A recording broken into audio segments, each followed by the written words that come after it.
Hola, pues muy buenas noches a todos y cada uno de los presentes. Buenos días, buenas tardes, buenas noches a la hora que nos estén viendo.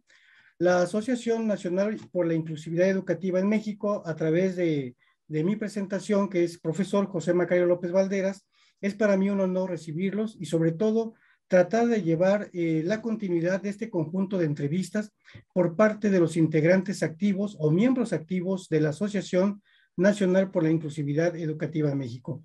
Es un gran honor y en esta ocasión también tenemos a una gran personalidad, un profesor también de muchos años de experiencia, funcionario público o exfuncionario público que también ha estado inmerso en estos procesos educativos y que de alguna forma, tanto en la educación pública como en la educación privada, ha estado inmerso. Y de verdad que es un gran placer estar con él y sobre todo que nos permita socializar, que nos permita conocer pues qué ha sido de su vida, qué ha sido de sus experiencias profesionales que a lo largo de todos estos años pues ha cultivado.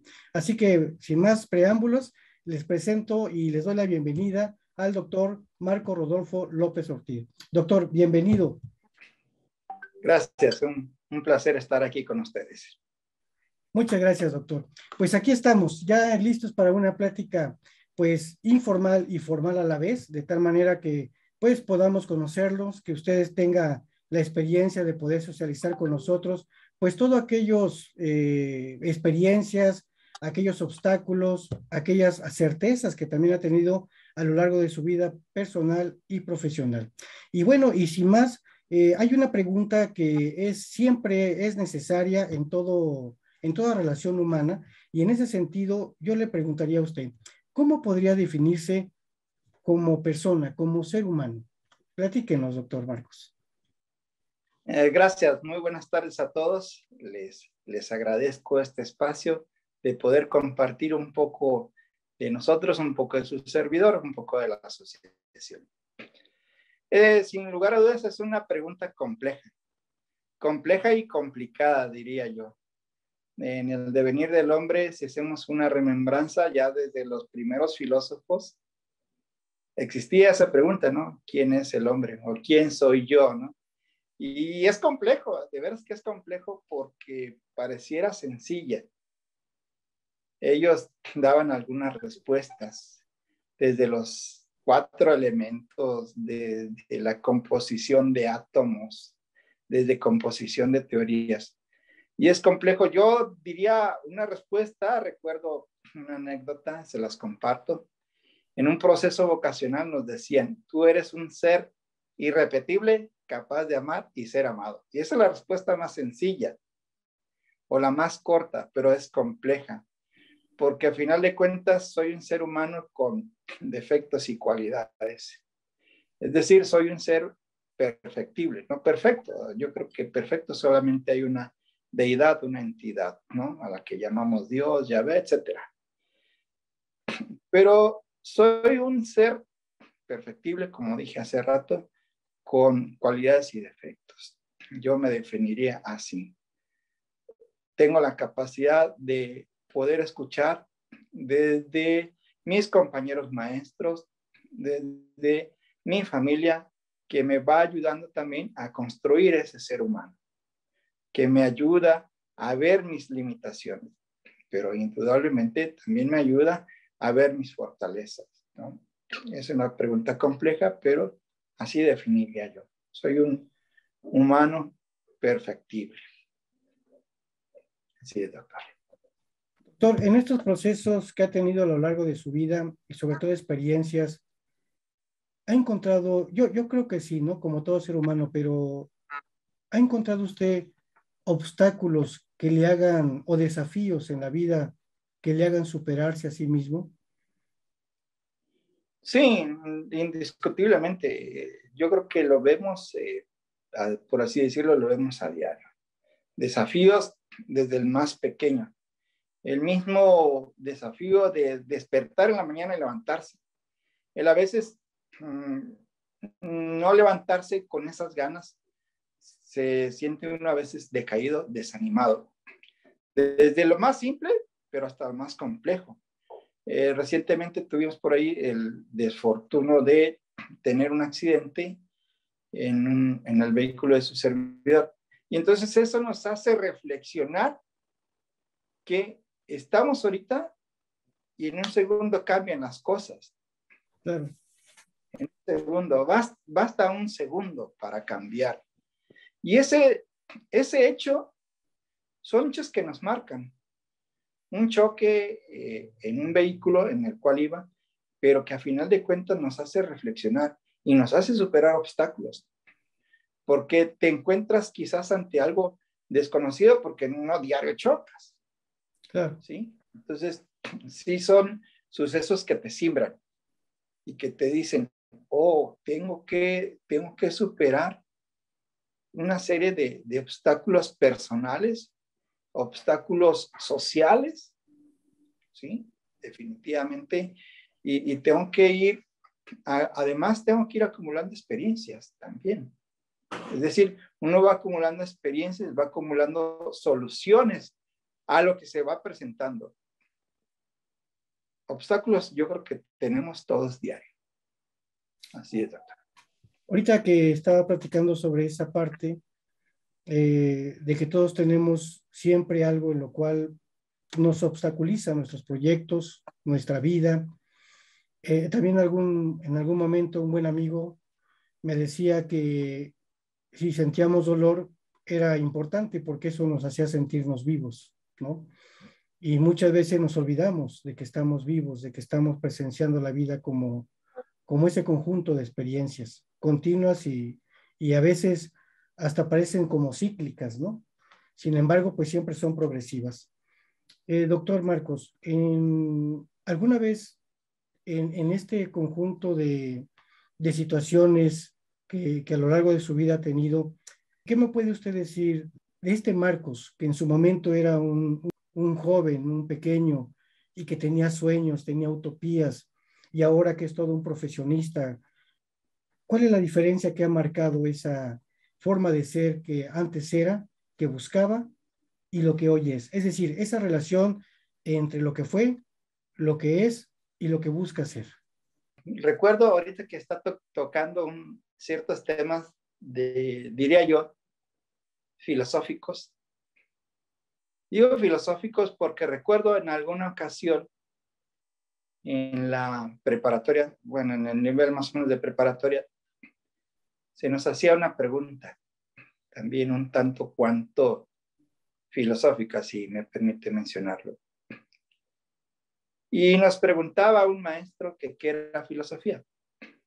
Y ahorita le digo por qué. Y tratábamos de buscar una respuesta que satisfaciera a nuestro docente.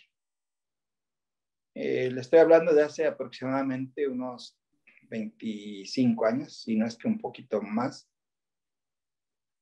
En ese entonces todavía no teníamos internet. Bueno, ya había internet, pero nosotros no teníamos quizás el acceso ni a Google ni a alguno de los buscadores. Y entonces tratábamos de, por así decirlo, tratábamos de satisfacer a nuestro docente y que se quedara con una buena experiencia. Y en ese sentido, yo después reflexionaba, bueno, es que la filosofía, por ejemplo, no se define. La filosofía se vive. A ver si los críticos de esta ciencia no me regañan. ¿Por qué digo que se vive? Porque efectivamente vivimos lo que pensamos. Es decir, ¿cómo me veía yo antes? Incluso yo no iba a ser docente, pero sí tenía ciertos tintes de docente. Yo iba a ser un ministro de culto, ¿sí? Entonces, de alguna manera tenía contacto con niños, con jóvenes, con adolescentes y todo público, ¿no? Entonces, andaba para arriba y para abajo, por ahí, bueno, tuvimos a bien decidir que no era nuestro destino, que no era nuestro camino por ahí. Y entonces, como traíamos ciertas, por así decirlo, ciertas bases de acompañamiento a cierto público, o en ese entonces a todo público, dije, ya sé. A final de cuentas, el ser docente o el ser maestro me va a permitir desempeñarme y poder compartir todo aquello que yo aprendí. Y no solamente todo aquello que yo aprendí, sino que aquello que yo viví en su momento y que quería compartir con todo el público.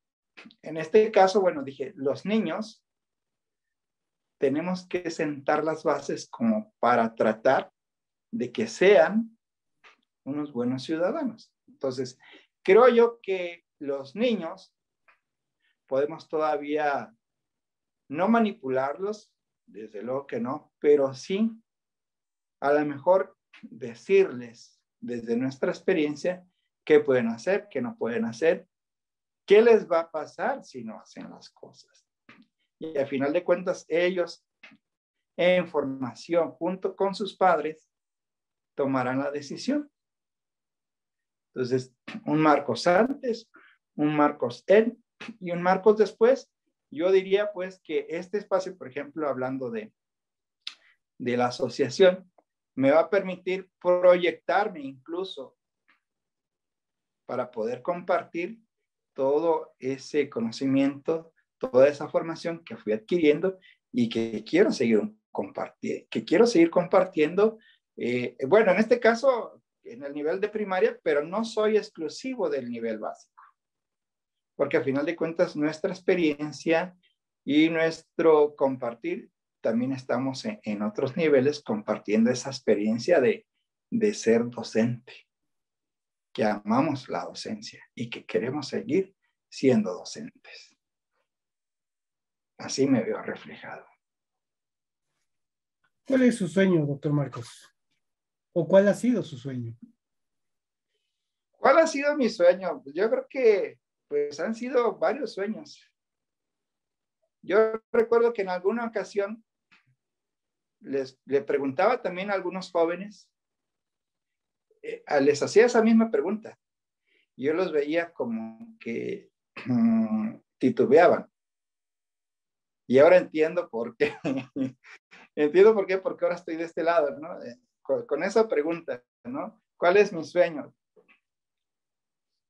Las 7 maravillas del mundo, del mundo antiguo, igual hay maravillas del mundo moderno, pero las 7 maravillas del antiguo mundo, desde las pirámides de Egipto, los jardines colgantes de Babilonia, etcétera, nacieron precisamente del sueño de un hombre. A alguien se le ocurrió, alguien lo soñó. ¿Cuál es mi sueño? Ahorita mi sueño es que se concrete a bien, por ejemplo, este proyecto bello, así lo digo, este proyecto bello y enorme que tenemos de la Asociación Nacional por la Inclusividad Educativa en México. Digo que se concrete porque vamos caminando. Y si bien es cierto que llegamos a una etapa en donde cumplimos un sueño, y hablo de ese sueño grupal de poder ofrecer un espacio a nuestros docentes y que ya cumplimos, por decirlo así, que cumplimos con un objetivo, pero los sueños siguen. Los sueños siguen. Y no creo que dejemos de soñar. ¿Cuál es mi sueño? Ahorita ver concretado y consolidado la Asociación Nacional. ¿Sí? Y otros sueños personales, desde luego. Ver a mis hijos realizados profesionalmente. Seguir construyendo, por ejemplo, yo digo en forma personal, seguir construyendo esa vida de pareja con mi esposa, por ejemplo. Entonces hay diferentes tipos de sueños que obviamente queremos que se vayan construyendo y que se vayan consolidando, ¿no? Decir un sueño en particular, no sé si sea un tanto cuanto egoísta, en el sentido de que todos y cada uno de nosotros soñamos a diario. Es decir, queremos algo mejor para nuestros hijos, queremos desde luego un sueldo decoroso que nos permita a nosotros, como docentes, ofrecerle algo a nuestros hijos o algo a nuestra familia. En terreno personal, en terreno familiar, obviamente seguir construyendo con la pareja que nosotros elegimos. Entonces, mencionar un sueño en concreto es como la pregunta que me hacía al principio, es medio compleja y medio complicada.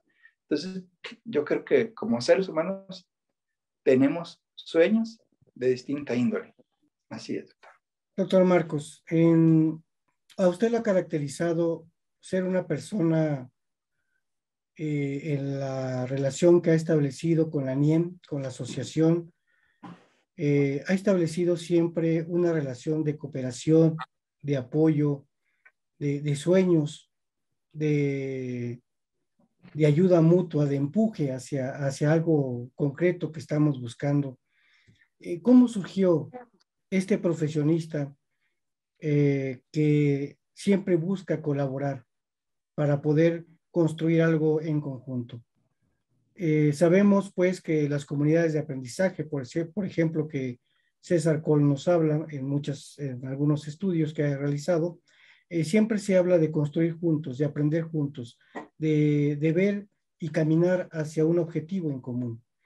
Pero cada que nosotros buscamos ese objetivo en común, esa meta a la cual queremos llegar todos, es muy importante siempre esa cooperatividad que surge desde el corazón y desde la mente de un ser humano. Y usted lo ha demostrado a través de ese trabajo. ¿Cómo surgió esa capacidad para poder ser empáticamente una persona sociable, una persona cooperativa? Yo creo que eso se va construyendo a lo largo de la vida y tiene como base, yo creo que los principios que hay en familia. Yo le agradezco a mi padre, en paz descanse, desde luego, que nos haya educado y nos hayan formado en esos valores. Obviamente en conjunto con mi señora madre, que todavía tengo la fortuna de tenerla. Desde luego la formación que tuve a lo largo de las instituciones. Y algo que me permitió todavía fortalecer estos valores ha sido desde que yo llego, por ejemplo, a la Secretaría de Educación Pública, desde hace aproximadamente 16 años, y que hay esos lazos de amistad entre compañeros, esos carencias incluso, por así decirlo, en las instituciones. Y nosotros como funcionarios, porque todos somos funcionarios, independientemente de que si es desde el que hace el aseo, obviamente sin menospreciarlo o hacerlo menos, hasta el que está detrás de un escritorio. Todos tenemos la fortaleza de poder guiar a toda aquella persona que llega a preguntar. ¿Por qué digo esto? Porque ahí mismo se ve la cooperación, ahí mismo se ve el querer ayudar a las personas. Tuve la fortuna de ser funcionario público en sexenios pasados y desde ese espacio ayudar a varios maestros, obviamente sin transgredir la ley, ¿sí? Pudimos apoyar a maestros y sin afectar intereses personales, obviamente buscando la colectividad, el bien común, que a veces es el menos común de todos los sentidos, teniendo ese sentido común. Pudimos auxiliar a compañeros. Entonces, venimos de la base de ser, por ejemplo, nosotros tuvimos la fortuna de ser oficiales administrativos. Ahorita tenemos en el estado la figura, se llama maestro especial. Ya fui, aunque fue un ciclo escolar nomás, la fortuna de ser jefe de departamento de primarias del estado. Y vimos las carencias, pero también vimos la oportunidad de poder auxiliar a los demás compañeros docentes. Claro, a veces es como yo hice una semejanza, si me lo permite así decirlo, cuando estuve en el departamento, como una gran familia en donde tiene hijos con diferentes gustos. y que alguno quiere una cosa, otro quiere otra, en donde tiene, no sé, las familias, por ejemplo, numerosas, hablo de, en mi caso, por ejemplo, con mi madre, que fuimos 7, no se diga donde hay 13, en donde hay que darle gusto a 13 es complicado, porque a lo mejor, pues son distintos gustos. Entonces hay que buscar un término medio. Ahora, si tiene, pues, ¿qué le gusta? 50 escuelas del estado, y cada escuela es un mundo de maestros, imagínense, para dar gusto. Pero hay que buscar algo que sea para el bien común. Entonces nos dio la oportunidad de buscar qué podemos hacer por nuestros docentes. ¿Sí? ¿Qué podemos hacer por cada una de las personas que van y piden algo? Desde los padres de familia, desde los alumnos, desde los maestros, desde los directores, desde las mismas autoridades oficiales. ¿Sí?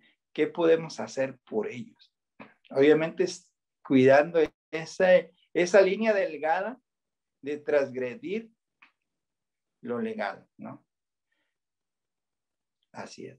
Pensando en esta relación que ha tenido en su carácter como servidor público, bueno, como dice, todos somos servidores públicos, pero hay diferentes jerarquías, pero en esta jerarquía superior de estar al frente de ciertos departamentos de la misma Secretaría de Educación Pública estatal o federal, como fuese en cierto momento, eh, actualmente, por ejemplo, también, y lo correlaciono con este punto, se ha hablado de crisis educativa, se ha hablado también de que vivimos en un sistema de capital cada día más indiferenciado, más frío, más distante, más individualista, ¿no? Y no busca esa colaboración entre seres humanos, donde también nos han comentado hoy hemos observado que se han perdido los valores morales, pero también los principios éticos.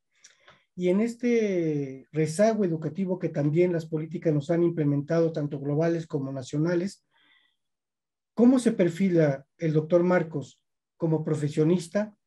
Y yo sé que ha estado en este papel, pero si estuviera en sus manos transformar la educación en México, ¿qué haría el doctor Marcos? ¿Qué haría? También es complicado porque a veces toca uno puntos, toca uno intereses a veces muy particulares, Claro. muy, muy particulares.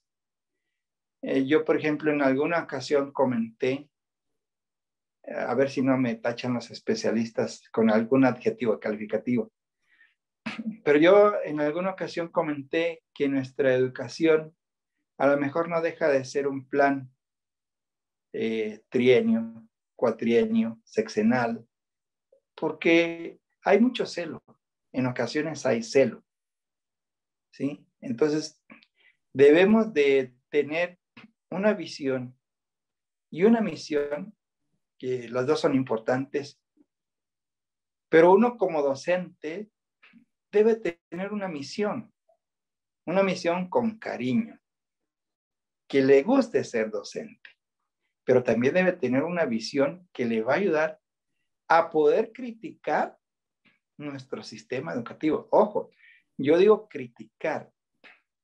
Y entonces cuando nosotros decimos de criticar, obviamente lleva una responsabilidad, porque no solamente es por decir arrojar la piedra, no.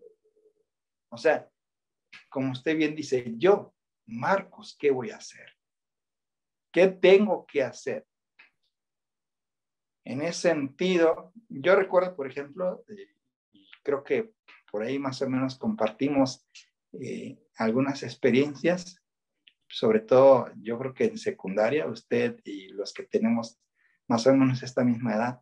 Yo recuerdo una asignatura, y yo creo que es un ejemplo más claro, ¿no? Yo recuerdo una asignatura, por ejemplo, de civismo,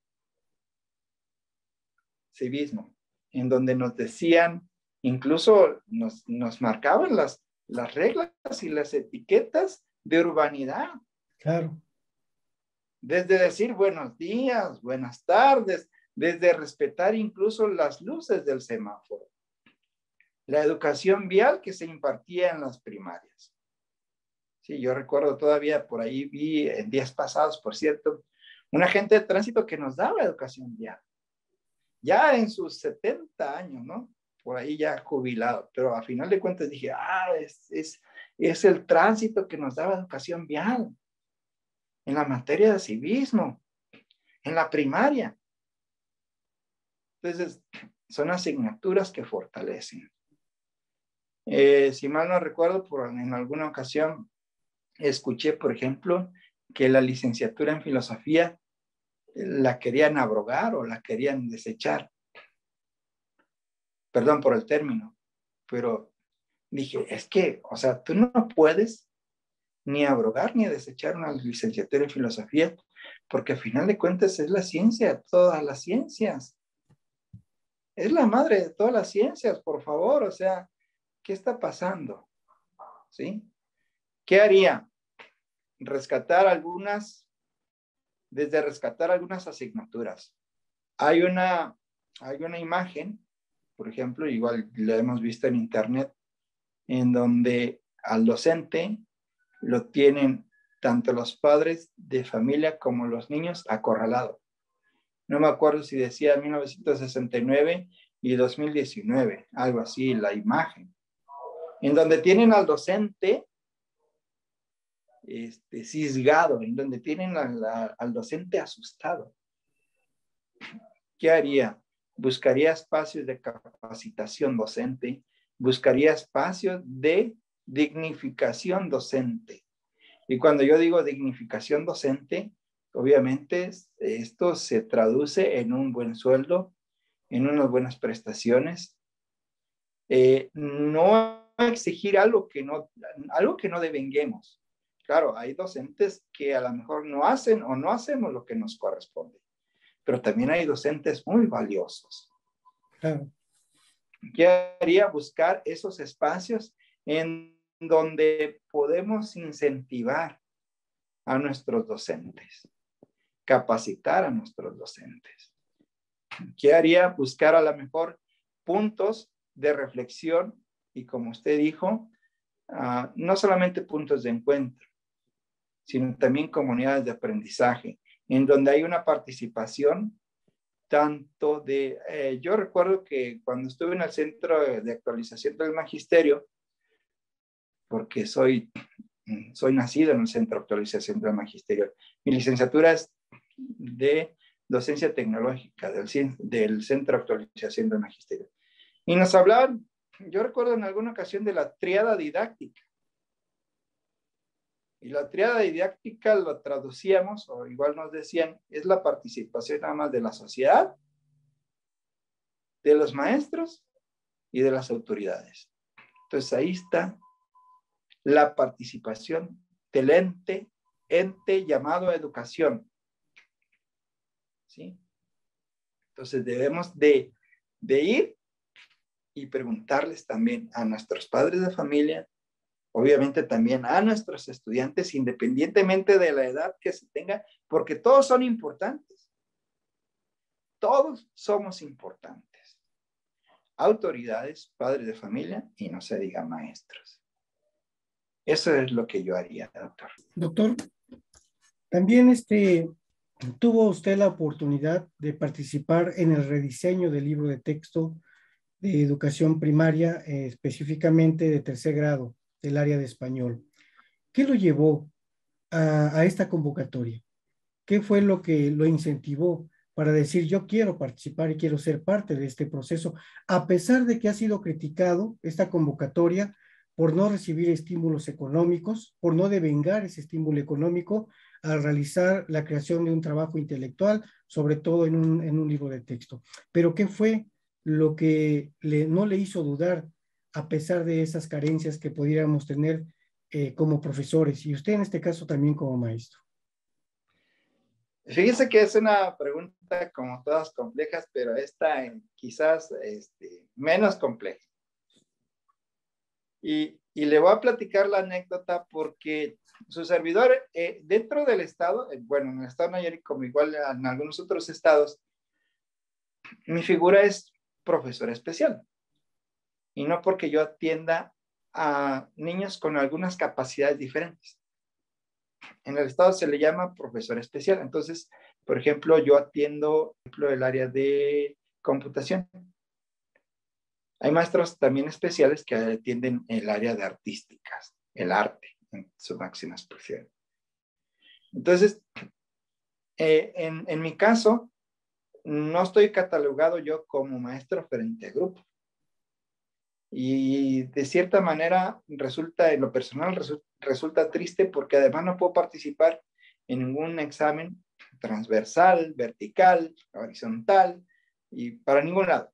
O sea, no puedo, yo no tengo un crecimiento. Por ende, no tengo tampoco algún otro estímulo. Carrera magisterial, bueno, antes era carrera magisterial, entonces no puedo acceder a eso. Tendría yo que cambiar ¿cómo se llama? Mi clave. Que no estoy de acuerdo con ello, pero eso ya sería otro tema. No, pero doctor, interrumpiéndole, perdón, es importante que ojalá después lo podamos retomar porque son parte de la política de UCICAM y eso es una política educativa nacional que sí inhibe el derecho laboral pues de todos los profesores, al menos en este caso como usted, ¿no? Por eso lo dejamos pendiente, como dice, entrecomillado, pero valdría la pena retomarlo, ¿eh? Perdón por interrumpirlo, doctor. Definitivamente que sí, valdría la pena. Yo creo que sería incluso a lo mejor Nayarit, un proyecto punta de lanza como para que a los maestros especiales se les permita participar, porque cosa bien curiosa, atendemos a todos los grupos. O sea, yo atiendo, mi escuela es pequeña, pero atiendo a todos los grupos, a todos los niños, desde primero hasta sexto. A diferencia pues del maestro titular, por así decirlo, nada más atiende un grupo. Pero bueno, es algo como complementario. Y entonces ya me desvió un poco. Entonces la anécdota es la siguiente. Mi directora, Blanca Guerra, a la cual le agradezco mucho, ha estado pendiente siempre de las convocatorias. Y entonces nos mandó esa convocatoria. Dije, qué padre, porque puedo incidir en ella. Porque decía, bueno, público en general, incluso decía público en general, investigadores, o sea, público en general. Investigadores, maestros, estudiantes de ciencias de la educación, que quieran participar. Dije, voy a compartir esa experiencia. Afortunadamente, digo afortunadamente porque sí me siento afortunado, pasamos 2 de 3 etapas. Mandé mi secuencia, cosa que fue una bonita experiencia porque yo no tenía la experiencia, por ejemplo, de cómo realizar una secuencia didáctica. O una planeación incluso en español. A lo mejor sí en computación, pero no en español. Sí, porque yo me anoté a español. Y entonces ahí hicimos pininos, perdón por el término, hicimos pininos, fue una bonita experiencia y créanme que fue muy satisfactorio, porque no tengo el dato exacto, pero aquí en el estado yo creo que fuimos muy pocos los que participamos en el rediseño del libro de texto. Que habría que buscar también porque nos dijeron que iba a estar, nuestras secuencias, nuestros trabajos iban a estar en un repositorio a nivel nacional, aunque no pasáramos a la tercera etapa. Entonces me voy a dar la tarea de buscar. Pero bueno, así nace mi participación, doctor. La directora nos dijo, aquí está esta convocatoria, quien quiera participar, y yo decidí participar. Dije, aquí le entro.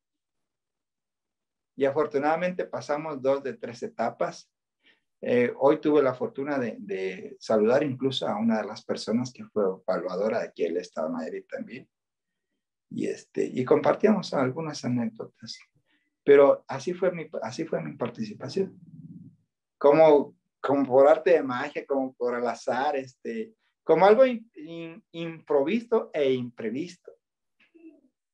Pero qué bueno porque de ahí nace la Asociación Nacional por la Inclusividad Educativa en México. Por eso estamos aquí. Por eso estamos aquí. Sí, así es. A través de su experiencia como docente, como investigador, como funcionario público, ha creado cierta línea de investigación, cierta preocupación filosófica, llamémosle así, si gusta, en torno al fenómeno educación, ¿no? Sigue siendo un fenómeno porque hay muchas cosas por estudiar, por descubrir, por sistematizar. ¿Cómo podría definir usted su línea de investigación? Ese campo que a usted le importa o le interesa resaltar e investigar cada día más. Bueno, he de confesar, por ejemplo, que estaba realizando y quiero continuar un trabajo de investigación que titulé Ansiedad y Estrés sobre el rendimiento de niños de primaria. Quizás esa es mi línea, yo así la definiría. Le platico por qué, porque a grandes rasgos, por ejemplo, las características del centro escolar en el que estoy, pues es una casa habitación, es una casa adaptada, estoy hablando de, no sé si recuerdo, de 1530, bueno, la fecha no la recuerdo bien, pero o sea, a final de cuentas es una casa antigua, es una casa en donde había una casa de huéspedes, es una casa adecuada, pero además, perdón por decirlo así, es como un pequeño hornito. Digo hornito porque está tapado, por ejemplo, con policarbonato en la parte de arriba, en lugar de un domo. Y las características de la escuela, además de, yo sé que en muchos centros escolares hay matrimonios, bueno, los papás obviamente son matrimonios, algunos disfuncionales, algunos llevan muy buena relación, pero igual hay problemas y eso afecta a nuestros pequeños. Si eso ponemos, por ejemplo, algunas características de hacinación, así literal, en donde hay aulas pequeñas, en donde no caben 15 alumnos, porque si yo meto, por ejemplo, si yo meto 14 alumnos, entonces tendría que sacar al docente. Entonces, así es, así son las características de la institución. Entonces, yo detecté algunos casos de ansiedad, yo detecté algunos casos de estrés, y obviamente eso repercute sobre el rendimiento de nuestros pequeños. Entonces, por ahí va mi línea de investigación, doctor. Sí, muy interesante y yo creo que muy acertado, ¿eh? Porque sí, sí, si los adultos lo vivimos, yo creo que los niños también en su propia preocupación generacional, indudablemente les está afectando e inclusive puede, y yo creo que no puede, inhibe su proceso de aprendizaje y de asimilación educativa. Así que, pues ojalá, doctor, nos pueda después compartir una plática sobre ello, ¿no? Como un estudio de caso o algo específico.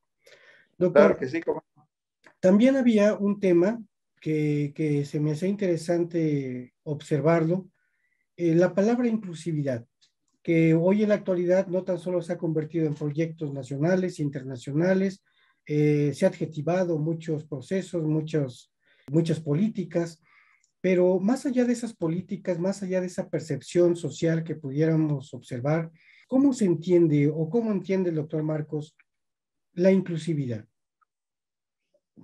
bien.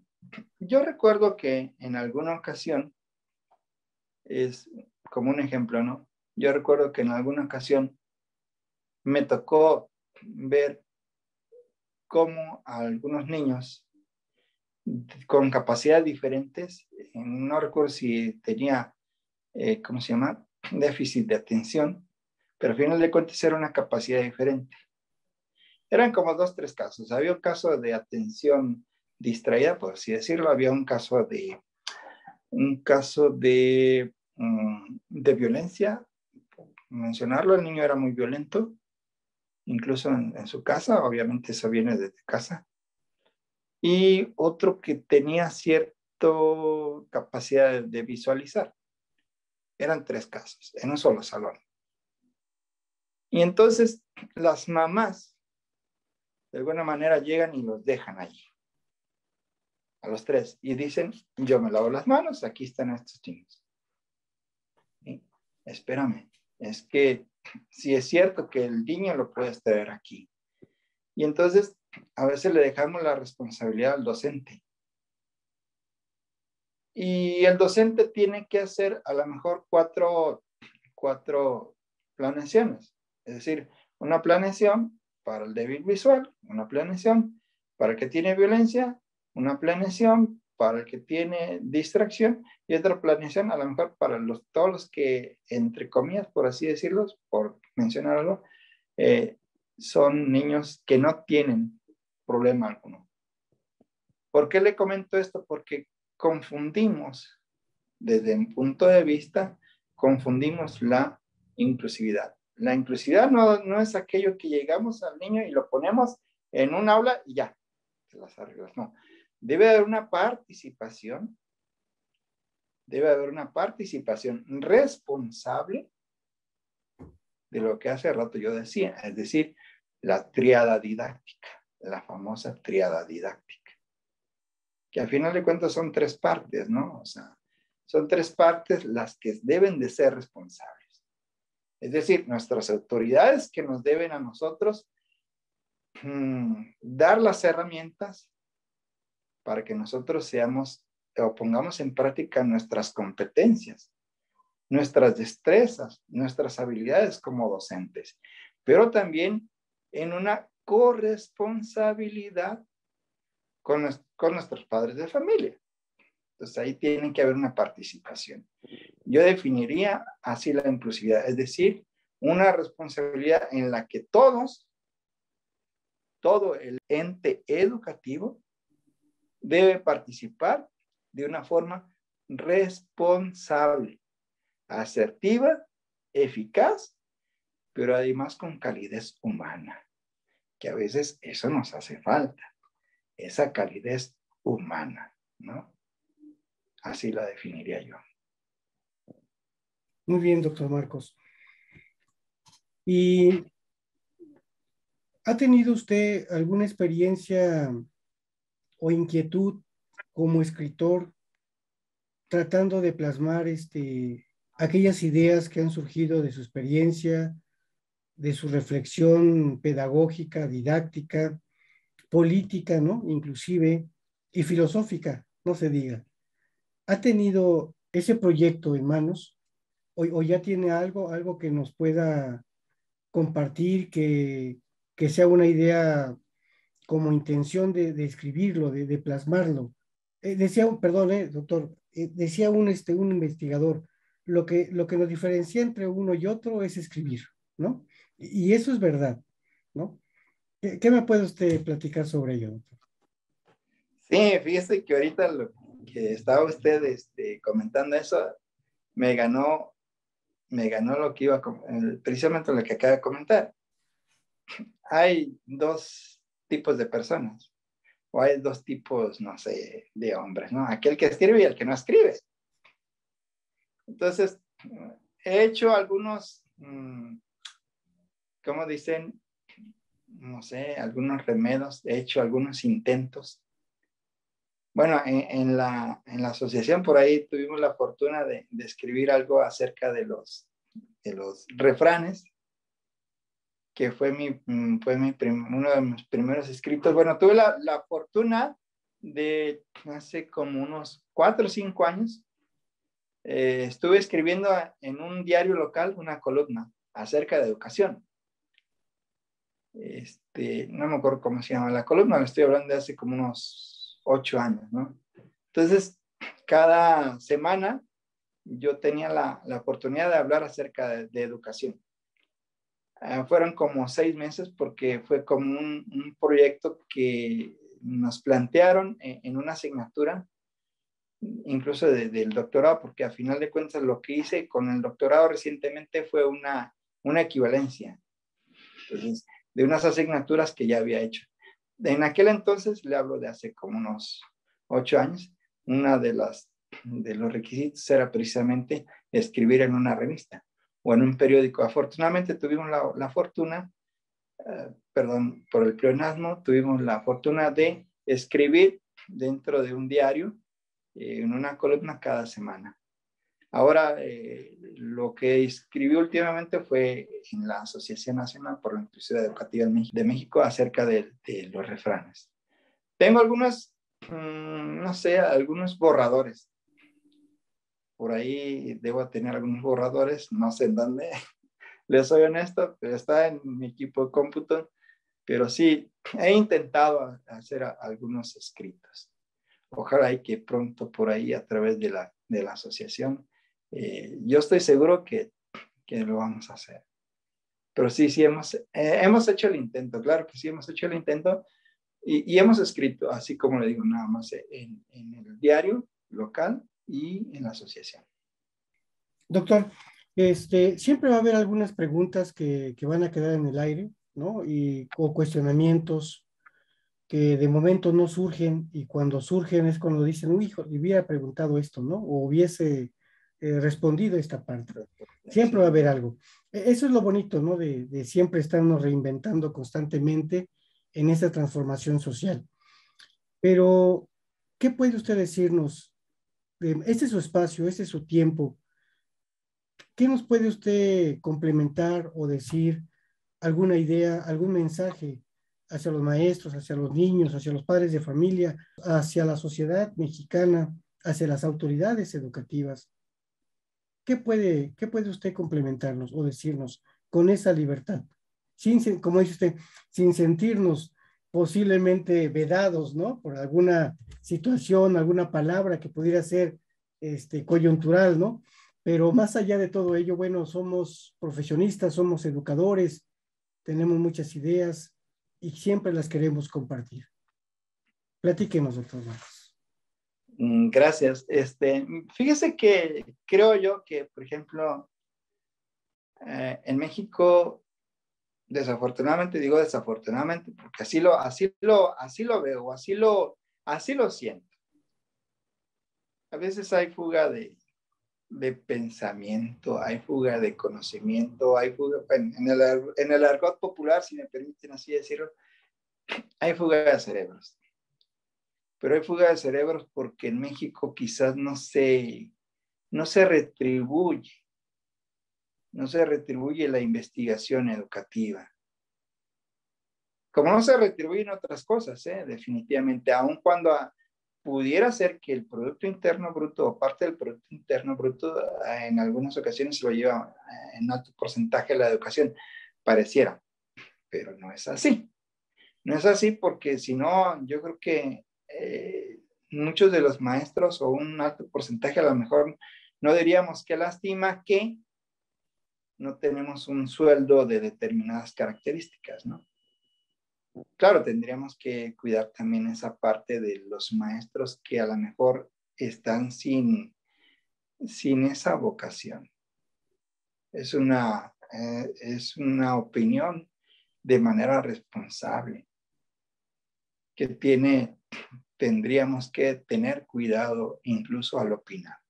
Pero digo, en México nos hace falta tener incentivos como para aquellos que tenemos la inquietud de expresarnos a través de obras, de expresarnos a través de escritos, se nos reconozca, pero no solamente se nos reconozca, sino también de alguna manera se nos incentive. ¿Sí? La investigación en México quizás hace falta que tenga otro tinte. Claro, es una corresponsabilidad, definitivamente.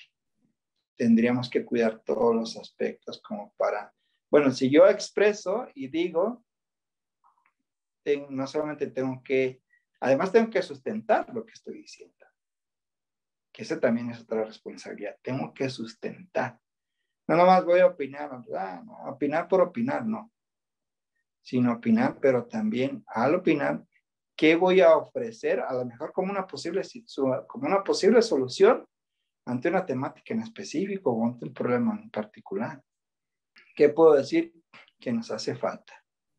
Nos hace falta incluso que el docente, el otro día platicaba con una maestra de educación media superior, le hace falta a algunos funcionarios, no a todos, pero les hace falta incluso a algunos funcionarios ir un día al campo y que conozcan esa experiencia y que vivan esa experiencia, porque a lo mejor si viven esa experiencia, Entonces se darían cuenta a lo mejor de lo que hace falta, de lo que nos hace falta a todos nosotros.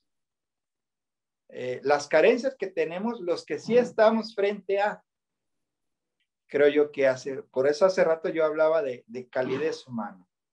Y entonces ahí se tiene que ver reflejada esa calidez humana, en donde el que está detrás del escritorio camine bajo el sol 20 minutos, 10 minutos, 1 hora, 8 horas para llegar a la comunidad y tenga empatía. Es decir, se ponga los zapatos de los maestros que sí trabajan, que sí están bajo el sol, que caminan hasta 8 horas para llegar a su lugar. Claro, entiendo también que el trabajo intelectual, es decir, el trabajo de arrastrar el lápiz, también es complicado. También cansa. ¿Sí? Entonces yo creo que ahí todos tendríamos que poner un granito de arena, tener empatía, tener calidad y calidez humana. ¿Sí? Así es, doctor. Sí, dignificación de la calidad humana en el docente. Definitivamente es algo que nos hace mucha falta.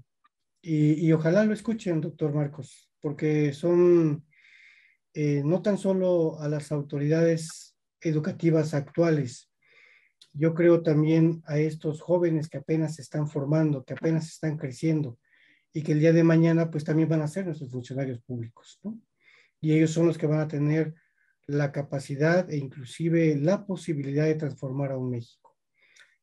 Y bueno, pues con estas palabras nos quedamos, doctor Marcos. Va a quedar siempre algo más por qué decir, pero aquí vamos a seguir, ¿no? Platicando, comentando, invitando a la población en general, a la sociedad mexicana en general, a construir algo diferente en este México que tanto falta nos hace, ¿no? A no ser tan indiferentes, tan fríos, tan distantes, con tanta falta de empatía en esa labor que para mí, al igual que la medicina, al igual que otras disciplinas, sin discriminar a ninguna, pero que para mí la labor docente siempre va a ser un acto revolucionario. Yo siempre he creído también que el docente y en el docente está la posibilidad de una transformación social en México y en el mundo. Así que, doctor, pues muchas gracias por estas palabras, por intercambiar con nosotros estas experiencias que de alguna forma por esta dinámica pues muchas veces no lo hacemos. Así que, pues, doctor, es un gran placer que haya estado con nosotros. No, al contrario, yo le agradezco y aprovecho el espacio para hacer una invitación para que se unan a la Asociación Nacional por la Inclusividad Educativa en México, pues a través de opiniones, a través de espacios de foros, estos mismos espacios de entrevistas, ojalá y que alguien diga, yo quiero participar desde su trinchera, por así decirlo, desde su escuela, desde su espacio, desde su nivel educativo, desde su papel como autoridad educativa. ¿Sí? Este espacio es para todos los maestros. Si bien es cierto, alguien tiene que encabezar los trabajos. ¿Quién tiene que encabezar los trabajos? Nosotros estamos encabezando los trabajos, pero eso no quiere decir que son filas cerradas. Al contrario, este espacio es para todos los maestros, para que viertan su opinión, para que nos compartan, para que nos auxilien, para que nos critiquen incluso, porque al final de cuentas las críticas nos ayudan a superarnos, a ser mejores docentes. Entonces, este espacio no es exclusivo de nosotros, es para todos y cada uno de los docentes que así lo quieran aprovechar. Muy bien. Pues muchas gracias, doctor Marcos. Un gran placer tenerlo aquí con nosotros. Al contrario, es un placer para mí este espacio. Gracias. Doctor Marcos. Pues bueno, pues muy buenas tardes, buenas noches a todos. Ojalá y quede esta reflexión para todos y cada uno de los que nos pueden escuchar. Y ya lo dijo el doctor Marcos, únanse a la NIEM. Es una asociación que está abierta, que está encaminada a la reflexión, al análisis de los fenómenos educativos, pero sobre todo también que al interactuar con nosotros vayamos creciendo y que no duden que en esa medida de crecimiento siempre vamos a dar lo mejor de nosotros. Y algo muy importante que dijo el doctor Marcos, todos aprendemos de todos y aquí estamos para aprender. Unos van a ir enfrente, otros van a ir atrás, pero se me hace como la bandada de los gansos, ¿no? Que se van alternando uno con otro para continuar el vuelo y para continuar siendo cada día mejores. Así que, pues muchas gracias, buenos días, buenas noches a cada uno de los presentes y pues hasta la próxima.